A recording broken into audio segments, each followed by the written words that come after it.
За сайн байцгаана уу. Энэ өдрийн мэндийг хүргэе телевиз үзэж байгаа үзэгчдээ.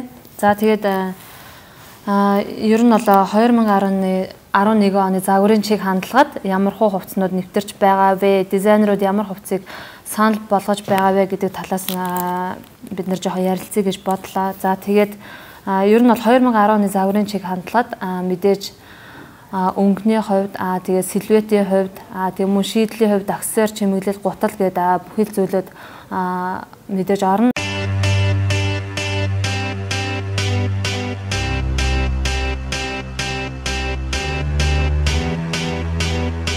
Ерөнхийдөө бол загварын чиг хандлагад этник стил ороод ирсэн байгаа. Тэгээд тэр нь ямар стил байдгийн бэ гэхээр одоо үндэстэн ясны уламжлал болсон хувцснуудыг ихээр хэрэглэгддэг. Мөн аксессуар чимэглэл нь эртний утга агуулгыг хадгалсан тийм зүйлүүд байдаг.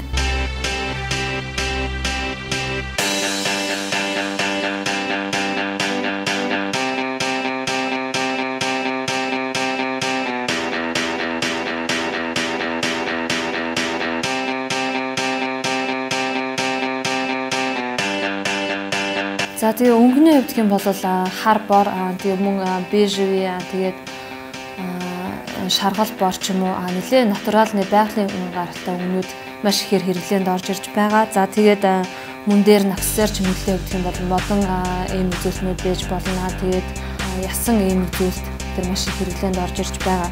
За тэгээд нүүр бодолт ус засалтай хувьд гэх юм бол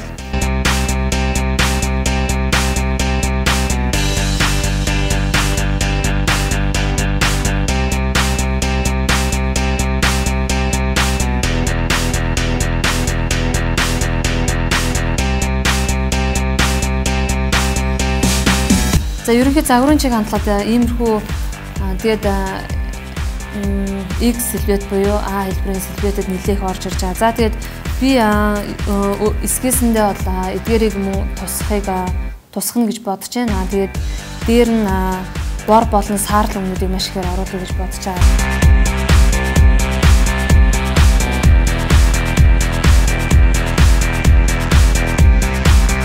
Өөрийнхөө хувьд мөн урт түрээтэй аймснууд, өвдөө өнгөрсөн аймснууд болон тэгээд бор саарл өнгийг ихээр оруулах гэж бодож байна. За тэгээд мөн дээр нь хэвлэмэлхээ цэцэг гар ажиллагаануудыг нэлээд оруулах гэж бодож байна.